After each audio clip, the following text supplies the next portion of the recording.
Nessa manhã eu quero convidar você a abrir a sua Bíblia em Lucas capítulo 9. Lucas capítulo 9, nós vamos ler do verso 1 ao verso 9. E eu vou pedir para você deixar aí a sua Bíblia aberta, que na verdade a gente vai dar uma viajada aqui nesse capítulo 9 de Lucas. Lucas 9, de 1 a 9, o texto vai aparecer aí, os irmãos podem acompanhar na tela também. A palavra de Deus, ela diz assim: tendo Jesus convocado os 12, deu-lhes poder e autoridade sobre todos os demônios e para curar doenças. Também os enviou a pregar o reino de Deus e a curar os enfermos. E disse-lhes: não levem nada para o caminho, nem bordão, nem sacola, nem pão, nem dinheiro. Vocês também não devem ter 2 túnicas. Na casa em que vocês entrarem, fique ali até saírem daquele lugar. E onde quer que não receberem vocês, ao saírem daquela cidade, sacudam o pó dos pés em testemunho contra eles. Vamos ler juntos o verso 6? Vamos ler juntos? Então, saindo, percorriam todas as aldeias, anunciando o evangelho e fazendo curas por toda a parte. Verso 7. Ora, o tetrarca Herodes soube de tudo o que se passava, tudo isso que estava acontecendo, todo esse movimento que começou a acontecer agora. O tetrarca Herodes soube de tudo o que se passava e ficou perplexo, porque alguns diziam: João ressuscitou dentre os mortos. Outros diziam: Elias apareceu. E ainda outros diziam: um dos antigos profetas ressuscitou. Herodes, porém, disse: eu mandei decapitar João. Quem então é este a respeito do qual tenho ouvido tais coisas? E o que Herodes fazia? E se esforçava para vê-lo. Amém, irmãos? E aí pode deixar a sua Bíblia aberta aí, que a gente vai continuar aí citando alguns versículos aqui do capítulo 9 de Lucas. Queridos irmãos, esse capítulo aqui do Evangelho de Lucas, a gente pode denominar ele assim de o capítulo do sucesso. O capítulo do sucesso. É quando o ministério de Jesus e dos seus discípulos está chegando assim no auge do sucesso, da fama, da visibilidade. O ministério de Jesus e dos seus discípulos está crescendo aqui, no capítulo 9 aqui, ele começa a crescer muito. O ministério de Jesus e multidões começam a se reunir em torno de Jesus e dos seus discípulos, como a gente vai ver aqui no capítulo 9. O texto no verso 1, capítulo 9, verso 1, diz que os discípulos eles receberam poder espiritual de Jesus e autoridade. Jesus deu-lhes poder e autoridade para que eles fossem e representassem Jesus em todos os lugares para onde Jesus os enviava. E aí diz o verso 6 que eles foram. Capítulo 9, 6 diz que eles saindo, percorriam todas as aldeias anunciando o evangelho e fazendo curas por toda parte. Esse movimento dos discípulos de Jesus, cheios de poder e autoridade, no nome de Jesus, começou a produzir um crescimento, começou a chacoalhar aquele lugar, aquela região. E aí, o que aconteceu? Fama. Eles começaram a ganhar fama. Porque quem começou a se interessar por Jesus e pelo movimento de Jesus?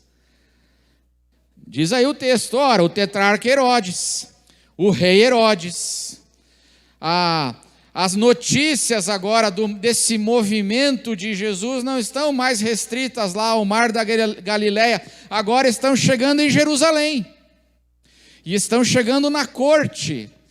E a classe A ali da Palestina, a classe que tinha o poder político, de repente começa a prestar atenção nos discípulos de Jesus e naquele movimento que está acontecendo. Eles saem ali do anonimato, eles não são mais um grupinho anônimo na Galileia, mas agora eles estão crescendo, e eles estão ganhando fama. E aí o que acontece? O Herodes procura ver Jesus. O Herodes está mandando o WhatsApp para Pedro, dizendo assim, eu posso encontrar Jesus, quando é que a gente pode ter uma reunião? Ele pode vir aqui no palácio? Qual o dia que ele pode vir aqui no palácio tomar um café comigo? E vai acontecendo, o Herodes procurava ver Jesus, o rei. Você consegue imaginar, irmãos? Você consegue imaginar um movimento que começou ali na Galileia dos gentios, um movimento que começou ali em Caná da Galileia, um movimento que era anônimo, pequenininho, de repente começa a crescer. E agora o próprio rei do lugar quer encontrar Jesus. E quer encontrar os discípulos. Fama, crescimento, fama. E aí o que aconteceu? Qual é o texto que vem na sequência? Multiplicação dos pães. A primeira multiplicação dos pães. E o que a primeira multiplicação dos pães revela? Revela o tamanho do sucesso que eles estavam fazendo. Porque Jesus, ele vai para um lugar deserto com seus discípulos. E o que acontece? Eles ficam sozinhos? E Jesus está virando as costas para a fama. E aí ele pega os discípulos e vai para um lugar deserto. E as multidões fazem o quê? As multidões vão atrás. E olha agora o tamanho do movimento. Diz aí o capítulo 9, na primeira multiplicação dos pães, vamos ler o verso 14. Olha o que estava acontecendo ali agora nesse lugar deserto, hein? É um lugar deserto, mas o pessoal estava o quê? Afluindo para lá. Quanta gente? Olha o tamanho do movimento agora. De um grupinho que começou pequeno e agora está reunindo no deserto milhares de pessoas. Diz aí o texto, porque estavam ali cerca de 5.000 homens. Então Jesus disse aos seus discípulos, façam que se assentem em grupos de 50, e eles fizeram ali aquele milagre da multiplicação dos pães. Irmãos, naquele tempo, 5.000 homens, acho que só de homens, os teólogos dizem assim, se colocar mulheres e crianças, eram milhares de pessoas aqui, reunidas agora em volta de Jesus. Se a gente fosse equiparar com hoje assim, sabe assim, eles estavam enchendo a Avenida Paulista de gente. Igual está acontecendo hoje. Enchendo a Avenida Paulista. Milhares de pessoas. O movimento que era pequeno, agora reúne quantos? Fama, crescimento. E o que isso atrai? Quando a fama e o crescimento vêm, a fama e o crescimento atraem multidões, e com as multidões vem o quê? Com as multidões vem o poder político. Porque é o que acontece na primeira multiplicação dos pães. Evangelho de João, capítulo 6, verso 15. Vamos abrir lá? Evangelho de João, capítulo 6, verso 15. Vai aparecer aí na tela, vai aparecer. Vamos ler juntos?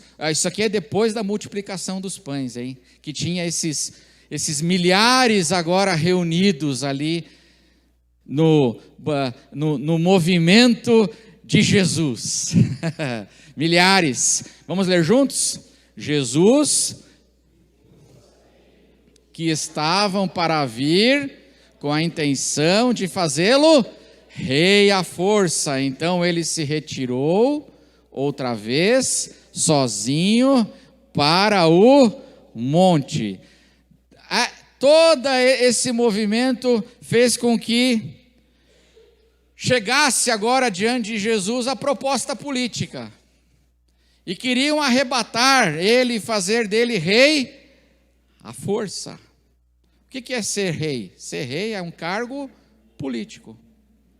Todo esse movimento agora traz então diante do grupo de Jesus a possibilidade então da entrada na política. Esse Jesus é demais, está reunindo multidões, é um cara legal, nós precisamos lançar a candidatura dele, amém? A gente precisa lançar, esse cara não pode ficar fora do lugar onde é que se tomam as decisões políticas, vamos fazer dele o rei. E aí vem a tentação do poder político. É muito interessante, meus irmãos, o que nós temos aqui, o que está acontecendo no capítulo 9, é a descrição de um fenômeno que é normal, que é natural para todo movimento que cresce. Seja a torcida do Corinthians, seja a torcida do Flamengo, seja a igreja de Jesus, todo movimento que cresce, que reúne multidões, passa por esse fenômeno que é normal. Começa a ter um crescimento numérico, a ação dos discípulos cheios do poder de Jesus, da autoridade de Jesus, começa a produzir um crescimento numérico. Esse crescimento numérico deles e o impacto que eles estão causando nas vilas, nos lugares, no meio da sociedade, começa a atrair visibilidade.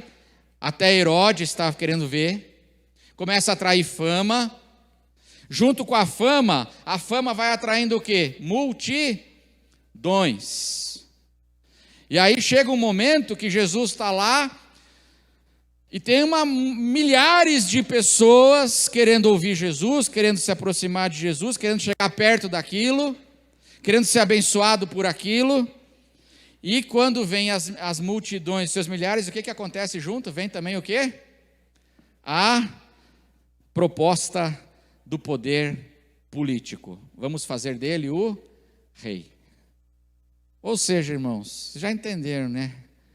Que o que eu estou querendo dizer é que nós, como igreja evangélica no Brasil, estamos vivendo um movimento parecido nas últimas décadas, um crescimento fenomenal, reunindo milhares de pessoas. E quando nós vamos reunindo milhares de pessoas na igreja, surge também então o quê? A proposta de nós agora também tomarmos o poder político. Isso é um fenômeno normal. Até aí tem problema? E agora? Vocês estão dizendo, tem problema ou não tem, pastor? Meu Deus. Até aí tem... Não, até aí problema nenhum. Porque isso é natural que seja assim. Isso vai acontecendo. A grande pergunta, meus irmãos, é que será que tudo isso que está acontecendo aqui no capítulo 9 começou a afetar os apóstolos? Essa é a pergunta.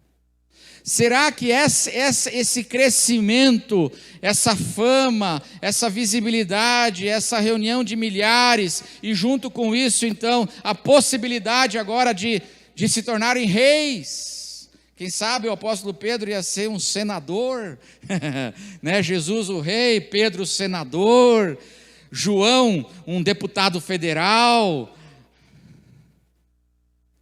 Tudo isso acontecendo. Mas será que isso começou a afetar os apóstolos de Jesus? Essa é a questão. E a resposta que o capítulo 9 de Lucas diz é sim. Começou a afetar o coração dos apóstolos de Jesus. Veja que na sequência aqui do texto, nós vamos lendo e a gente vê então como Jesus ele começa a se retirar do holofote. O desejo de Jesus se retirar do holofote. Ele vai para Cesareia de Filipe. Ele sai da Palestina. Lá ele começa a corrigir os seus discípulos. E lá ele começa a falar para eles assim, olha, não se vislumbrem. E Jesus começa, diz o Evangelho de Mateus, que Jesus começa a falar agora claramente sobre a cruz. Jesus está dizendo para os discípulos dele, para a igreja dele assim: não se vislumbrem com esse crescimento, com essas coisas, porque o nosso caminho, irmãos, é o caminho da cruz. É aqui nesse contexto que Jesus diz assim: quem quiser ser meu discípulo, negue-se a si mesmo, tome sua cruz e me siga. É dentro desse contexto que Jesus começa a dizer, apontar e falar assim: olha, eu vou para a cruz, gente. Não fiquem vislumbrados com essas coisas grandes. Não fiquem vislumbrados com o poder que está vindo aí. As pessoas estão querendo envolver a gente no poder político. Não fiquem vislumbrados com isso. E ele começa a falar disso na sequência. E começa a dizer para os seus discípulos: vamos sair daqui. Não, cuidado com essa tentação do poder. Poder corrompe. Cuidado com esse negócio, igreja. E aí a gente vê a preocupação de Jesus no capítulo 9, no verso 43. A sequência vai acontecendo. Aí tem transfiguração. E as multidões, sempre agora vai falando de multidões. Aí no capítulo 9, no verso 43, diz assim: e todos ficaram maravilhados com a majestade de Deus. E aí diz assim: como todos estavam admirados com tudo o que Jesus fazia, ele disse aos seus discípulos. Quando Jesus percebe agora, olha que interessante, irmãos, quando Jesus percebe que está todo mundo maravilhado, está todo mundo se admirando, todo mundo admirando aquele movimento, Jesus diz aos seus discípulos. E o que ele diz aos seus discípulos? Verso 44. Prestem bem atenção nas seguintes palavras: o Filho do Homem está para ser entregue nas mãos dos homens.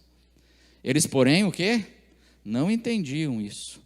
E lhes foi encoberto para que não o compreendessem e temiam fazer perguntas a respeito desse assunto. Jesus está aqui dizendo assim para eles, quando estava todo mundo admirado, irmãos. Jesus diz assim: não se vislumbrem com essas coisas. Porque o nosso caminho é o caminho da cruz. O nosso caminho é o caminho do Evangelho, é o caminho da simplicidade e da cruz. Cuidado com essas coisas. Mas os discípulos não entendiam. Não entendiam. Isso lhes foi encoberto. E é muito curioso que aqui Jesus diz, né, quando todos se admiravam, Jesus, ele começa a corrigir de novo os seus discípulos. Sabe, irmãos, a igreja, ao longo da sua história, ela sempre teve dois desafios. Um desafio é a perseguição. Quando a igreja é perseguida, quando a igreja sofre oposição do mundo, isso é um desafio. Mas sabe que tem um desafio pior que a perseguição? É quando a gente começa a sofrer admiração. Quando o mundo começa não a perseguir, mas a jogar confete. Quando o mundo não quer nos destruir, mas quando o mundo quer que a gente vire rei. Essa é a pior tentação. Não é a perseguição, porque perseguição purifica a igreja. Mas ao longo de toda a história a gente viu que quando a igreja se vislumbrou com o poder, ela se corrompeu. Perseguição purifica, admiração pode corromper a gente. E aqui nesse capítulo a gente vê Lucas aqui sabiamente descrevendo então que sim, todo esse movimento, essa coisa toda afetou os discípulos de Jesus, afetou. Começou a afetar o coração deles. E eles começaram a ser aqui tentados de várias formas, a igreja aqui sendo tentada agora de várias maneiras dentro desse quadro agora de sucesso. Não é perseguição, agora é sucesso. A gente vai para o deserto, vai um monte de gente junto atrás. A gente faz qualquer coisa, a gente vai um monte, vem milhões. Mas isso começou a afetar eles de várias formas. De que formas? Primeiro, vaidade. Os discípulos, os apóstolos de Jesus começaram a ficar vaidosos. Capítulo 9, na sequência, olha, tudo sequência. Tá? Se você ler na sequência, você vai vendo essas coisas, como a palavra de Deus vai revelando. Na sequência, 9:46. Capítulo 9:46. Onde desembocou tudo isso? Todo esse movimento, esse glamour, Herodes, o rei, o pessoal querendo lançar a candidatura de Jesus, né? Todo esse negócio aí, onde desembocou? Surgiu entre os discípulos o que, irmãos? Uma discussão, para ver quem vai dirigir o culto de oração, é isso ou não? Para quem vai, vamos lá, discussão para ver quem é que vai servir a cesta básica para as pessoas necessitadas, é isso? É discussão para quê? Briga para quê? Para saber qual deles era o maior. Você percebe como o coração deles começou a ficar contaminado pelo poder? De quem? Pedro, João, Tiago. Começaram a ficar contaminados, eles começaram a se achar, começaram a querer quem é o maior. Agora, o verso 47, mas Jesus, sabendo o que passava no coração, isso estava dentro do coração, contaminando esses homens. No coração deles, pegou uma criança, colocou-a junto de si e lhes disse: quem receber esta criança em meu nome, é a mim que recebe, e quem receber a mim, recebe aquele que me enviou, porque aquele que for o menor de todos entre vocês, esse que é o grande. Mas eles queriam ser o maior.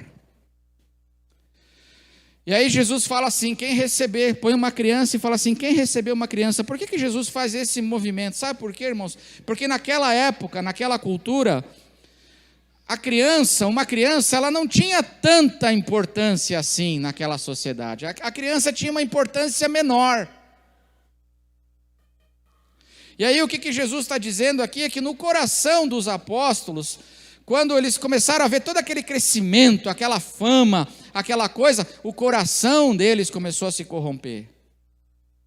E eles assim, começaram a tentação é assim, a gente só dá importância, a gente vai começar a dar importância só para gente importante. Pessoas que não têm muita importância, a gente não quer selfie. A gente só quer tirar selfie assim com gente, entendeu?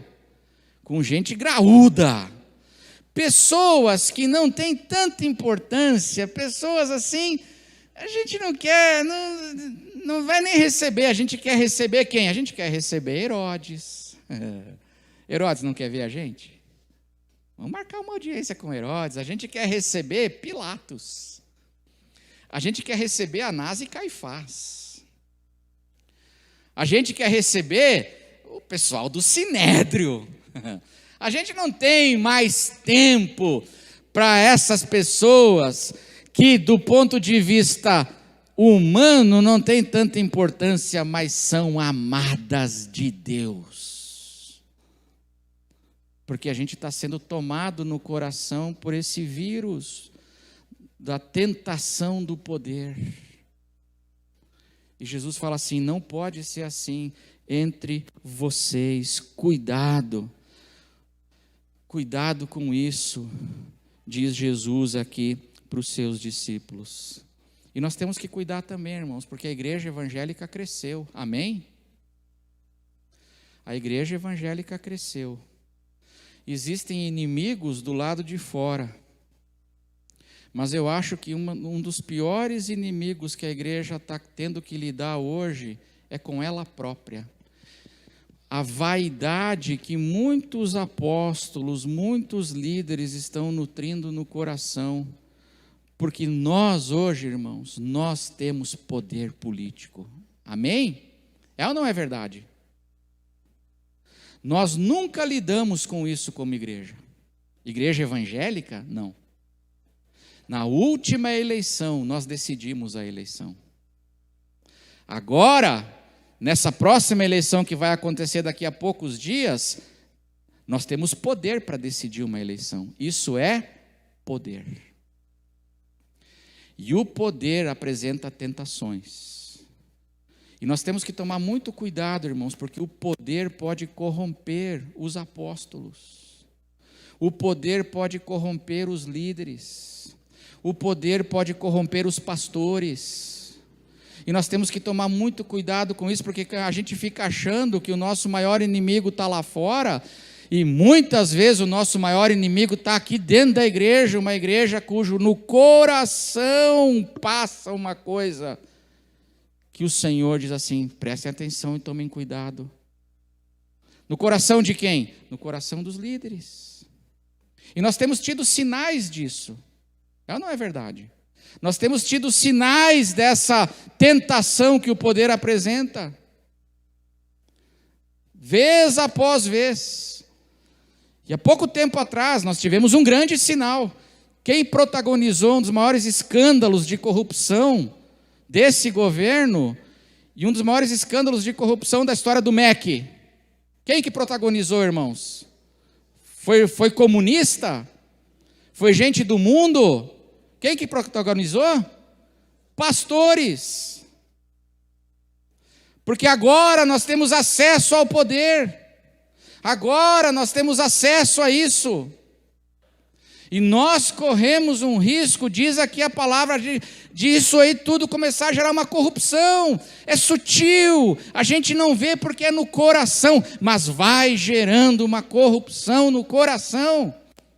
E a gente acha, existem esses grandes inimigos do lado de fora que nos preocupam, mas a gente tem que prestar atenção com aquilo que está acontecendo dentro do nosso arraial.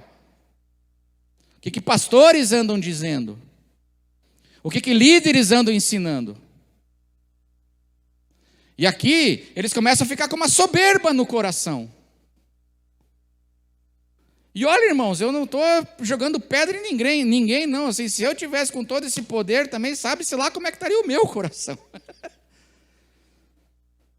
Porque isso aqui é perigoso. E isso tem um poder de corromper a igreja. Eles começam a ficar soberbos. Quem é o maior? Essa é a discussão que surge entre os discípulos. E aí, na sequência, o João, verso 49, ele tomou a palavra e disse: mestre, vimos certo homem que expulsava demônios em seu nome. Olha, era um homem que expulsava demônios em nome de Jesus. Mas nós o proibimos de fazer isso porque ele não, o quê? Ele não segue conosco, ele não é dos nossos, ele não é do nosso grupo. Então a gente está mandando calar a boca, a gente está cancelando o pessoal. É uma tentação de controle. O poder vai gerando uma tentação de controle agora sobre a própria igreja. Sobre a igreja. Se não é dos nossos, tem que calar a boca. Mas ele é de Jesus. Porque ele está expulsando demônio em nome de Jesus. Mas aí começa essa coisa assim, não, se não é do meu grupo, se não é do nosso grupo, tem que calar a boca. João que fez isso. É o controle. Veja, isso é tudo deturpação que vem do poder, desse vírus do poder que vai tomando conta da gente. E é muito curioso, porque no capítulo anterior, no capítulo 8, Lucas fala do gadareno. Lembra do gadareno? O gadareno que foi liberto por Jesus, foi salvo por Jesus. Jesus não trouxe ele no grupo dele, trouxe? O gadareno não veio no grupo de Jesus, ele até queria vir. Jesus falou assim, não, vai para Gadara, vai lá para Decápolis, vai para os teus e prega o evangelho lá. O gadareno é um cara que é de Jesus, mas não está no grupo dos 12. Pedro já ia mandar calar a boca o gadareno. Falar assim, cala a boca, você não está com a gente, tem que calar a boca. Poder, corrupção do poder. A gente começa a achar que a gente pode ter controle sobre a igreja de Jesus. E aí, acontece o episódio dos samaritanos. Isso aqui eu não vou nem falar, porque eu já tenho uma pregação inteira de uns dias atrás sobre esse episódio aqui, mas é nessa sequência que acontece o quê? Os samaritanos não recebem Jesus, não apoiam o movimento. E aí o que acontece? Pedro e Tiago falam assim: o senhor quer que a gente mande descer fogo do céu para queimar esses malditos aí? Aí começa a nutrir a raiva, o ódio por gente que não apoia o movimento, que não apoia Jesus, não recebe Jesus, os samaritanos. E aí finalmente, o capítulo termina, verso 57 em diante, agora Lucas 9, 57, o capítulo termina com uma outra consequência de todo esse movimento que é perigosa, né? Que é perigoso, desse poder, que são as muitas adesões ao movimento sem compromisso com Jesus. Começa um monte de gente querendo entrar no movimento, querendo entrar no meio da coisa, querendo entrar naquela passeata, querendo aparecer na foto, um monte de gente começa a querer entrar. Mas eles querem entrar no movimento, mas eles não querem compromisso com Cristo. E eu pergunto para você, isso tem acontecido entre nós ou não? Um monte de gente querendo virar evangélica e querendo fazer parte do movimento evangélico, mas só não tem nada de Jesus na vida, mas são tudo evangélico. Você pega assim aquele monte de artista, não tem um monte de artista assim porque hoje assim é interessante ser evangélico, não é interessante? Está com todo o poder. A gente tem poder para eleger um presidente. O negócio, né? Rende. Pode ser muito conveniente para mim eu me tornar um evangélico, um apoiador desse negócio. Pode ser muito conveniente. Aí começa a vir um monte de gente que, por conveniência, querem entrar no movimento, mas eles não querem nada com Jesus Cristo, eles querem com o movimento e o lucro que o movimento dá. Aí você pega esses artistas assim que vira evangélico e fala umas coisas que até o diabo duvida, né? Fala assim, até o diabo fala, nossa, essa aí foi forte. Tá cheio de gente querendo entrar e aderir na coisa. E olha como isso está aqui na palavra. Diz assim, Lucas 9, nós estamos nesse capítulo do sucesso. Olha o que acontece, Lucas 9, 57. Enquanto seguiam pelo caminho, o que alguém disse para Jesus? Vou segui-lo. Para onde quer que o Senhor for. Qual foi a resposta de Jesus para ele?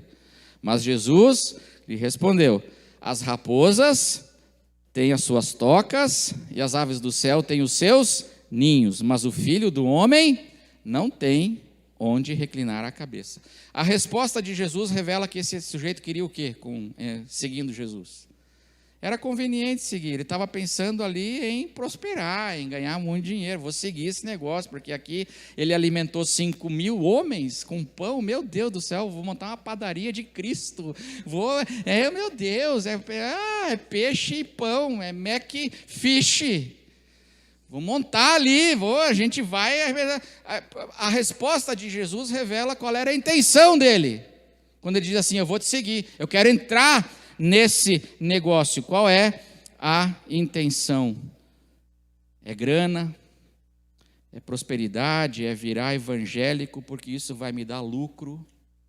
Eu quero virar evangélico porque isso daí agora está na moda e é conveniente para os negócios, é conveniente para a gente, e assim as pessoas começam a aderir. Aí na sequência diz assim, verso 59. A outro Jesus disse, olha que interessante isso aqui, irmãos, olha só. A outro Jesus disse, siga-me. Mas ele o quê? Mas ele respondeu. Vamos ler juntos a resposta do sujeito? Senhor, deixe-me ir primeiro sepultar o meu pai. A gente deduz que o pai está morrendo, né? Mas o texto não fala nada. O pai podia viver 10 anos, ele quer primeiro sepultar o pai. O texto não fala que o pai está ali ou morto ou está morrendo. Mas Jesus insistiu: deixe que os mortos sepultem os seus mortos, você, porém, vá e anuncie o reino de Deus. Olha que interessante, tem um sujeito andando com a multidão. Aí Jesus olha para ele e fala assim: me segue. Que interessante, né? Eu posso estar dentro do movimento e não seguir Jesus. Você percebeu? Eu posso estar dentro da passeata, mas eu não sigo Jesus. O sujeito está ali andando, ele é um daqueles milhares agora que aderiu, mas ele não está seguindo Jesus. Jesus olha para ele que está junto na passeata e fala assim: segue-me. E aí ele fala o quê? Senhor, primeiro deixa eu. Ele tem outras prioridades. Ele quer seguir o movimento, mas ele tem as prioridades dele. Primeiro deixa que eu faça algo que eu quero fazer. Depois, Senhor, o Senhor é segundo lugar. Tem outra prioridade primeiro. E assim vai. Mas olha que interessante, a gente pode estar dentro da multidão, mas sem ser discípulo. Seguindo aquilo, mas sem seguir Jesus. Não andando conforme a vontade de Jesus. Tendo as minhas próprias prioridades. Colocando as minhas próprias prioridades em primeiro lugar e não as do reino. Tudo isso acontecendo aqui, nesse movimento que começa a juntar milhões. E aí diz assim, verso 61, outro lhe disse: Senhor, quero segui-lo, mas, também, ó o mas permita que antes disso eu me despeça das pessoas da minha casa. Mas Jesus lhe respondeu: ninguém que põe a mão no arado e olha para trás é apto para o reino de Deus. Você percebe que o capítulo 9 termina mostrando assim que o movimento cresceu, veio o poder, a possibilidade agora da gente entrar na política. Jesus corre, mas isso começa a contaminar o coração dos seus discípulos. Eles ficam contaminados pela soberba. Coisas começam a acontecer e tudo isso vai fazendo com que um monte de gente comece a aderir ao movimento, mas eles querem fazer parte daquilo, mas por seus motivos próprios, pelas suas conveniências, e muita gente na multidão que está agora carregando o nome de Jesus, muita gente que não segue Jesus, só está ali porque é legal estar ali. E isso pode acontecer com a gente. Por isso, o que eu quero dizer hoje? Nós precisamos orar, irmãos. Nós precisamos orar, porque existem inimigos do lado de fora. Mas nós não podemos esquecer, meus irmãos, que também existem perigos do nosso lado, do lado de dentro de nós. E nós temos que discernir, e temos que tomar cuidado, e temos que orar para que a coisa toda não acabe se corrompendo, porque o poder corrompe. Isso é muito sério, e são muitas as tentações.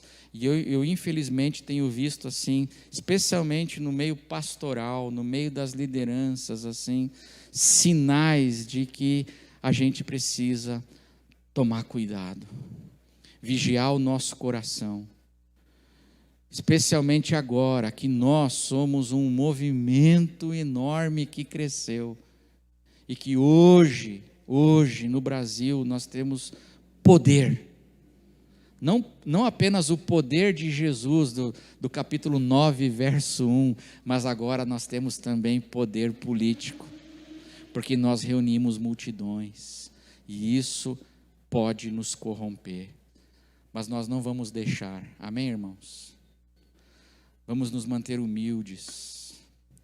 O que salva a gente da gente se corromper é a gente continuar dando amor e atenção para as pessoas que, do ponto de vista do mundo, não tem importância, a criança. Mas nós vamos continuar recebendo aqueles que são importantes para Deus, todos, para que sejamos salvos desse perigo que vem de dentro. Esse não é de fora, esse é um perigo que está vindo de dentro do nosso meio. E nós temos que orar. Temos que orar pelos nossos políticos evangélicos, cristãos. Nós temos que orar pelos pastores que estão aí nos palanques. Temos que orar muito, irmãos, para que Deus nos livre dessa corrupção. Porque ela já tem dado sinais de que está acontecendo no nosso meio. E se isso acontecer, o nome de Jesus vai ser envergonhado por nossa causa. E que Deus nos livre disso. Que nós, como igreja, possamos honrar o nome do nosso Senhor. Com a nossa vida, com os nossos compromissos, com a nossa santidade. Amém, irmãos?